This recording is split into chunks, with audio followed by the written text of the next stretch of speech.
जंतर मंतर पर चल रहे प्रोटेस्ट के बीच आज सरकार और सीजेपी के बीच में एक बहुत ही अहम मीटिंग हुई। लगभग 2 घंटे तक मीटिंग चली, लेकिन उसके बाद भी प्रोटेस्ट का जो मुद्दा था कि धर्मेंद्र प्रधान का इस्तीफा, इस पर कोई भी डिसीजन अभी तक नहीं लिया गया। मीटिंग के बाद सीजेपी ने कहा कि रेजिग्नेशन ऑफ धर्मेंद्र प्रधान ये उनकी डिमांड एकदम नॉन नेगोशिएबल है, यानी उनके इस मांग पर कोई भी कॉम्प्रोमाइज नहीं किया जाएगा। सीजेपी का कहना है कि सरकार ने इस पर फैसला सुनाने के लिए कल दोपहर तक का वक्त मांगा है। सीजेपी के मुताबिक सरकार ने उनकी 2 डिमांड्स पर प्रिंसिपल लेवल पर सहमति दिखाई है। पहली, नीट कंट्रोवर्सी से जुड़े उन स्टूडेंट्स के फैमिलीज को कंपेंसेशन देने पर विचार जिन्होंने अपनी जान गंवा दी, और दूसरी, पीसफुल प्रोटेस्ट करने वाले स्टूडेंट्स के खिलाफ दर्ज एफआईआर और लीगल केसेस वापस लेने पर भी सहमति जताई गई। लेकिन सीजेपी का कहना है कि जब तक धर्मेंद्र प्रधान अपने पद से रेजिग्नेशन नहीं देते, तब तक ये प्रोटेस्ट नहीं रुकेगा। संगठन ने ये भी चेतावनी दी है कि अगर उनकी ये मांग नहीं मानी गई तो आंदोलन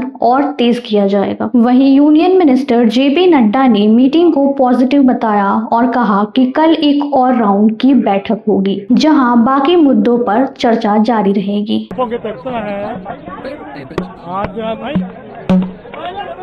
आंदोलनकारी लड़कों के विषयों पर चर्चा करने के लिए यहाँ आए थे। लगभग 2 घंटे चली। सरकार की ओर से मैं और मेरे साथ से भारत सरकार बातचीत में शामिल हुए। उनकी बातें हमने सुनी, बातें सौहार्दपूर्ण वातावरण में हुई और कई दृष्टि से सारी बातों पर हर तरीके से चर्चा हुई।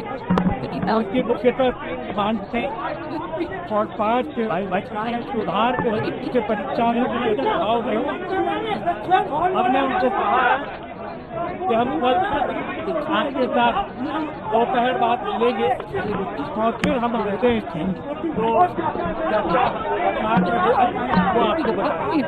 इसी बीच केंद्र सरकार ने पेपर लीक के खिलाफ सख्त कानून लाने की तैयारी तेज कर दी है। सोर्सेस के मुताबिक नए कानून में पेपर लीक के दोषियों को 10 साल तक की जेल और 10 करोड़ रुपए तक का फाइन का प्रोविजन हो सकता है। वहीं सोनम वांगचुक, जिन्होंने स्टूडेंट के सपोर्ट्स में 26 दिन तक अनशन किया, सरकार से मिले आश्वासन के बाद अपना फास्ट खत्म कर चुके हैं। हालांकि सीजेपी ने साफ कर दिया है कि अनशन भले ही खत्म हो चुका है, लेकिन प्रोटेस्ट अभी भी जारी है और जब तक प्रधान का इस्तीफा नहीं हो जाता, ये प्रोटेस्ट ऐसे ही जारी रहेगा। अब सबकी नजर कल होने वाली मीटिंग पर है। क्या धर्मेंद्र प्रधान इस्तीफा देंगे या फिर जंतर मंतर पर हो रहे प्रोटेस्ट अब एक और नया बड़ा रूप लेगी? ऐसे ही और अपडेट्स के लिए हमारे चैनल को सब्सक्राइब करें और अपनी राय हमें कमेंट में जरूर बताएं।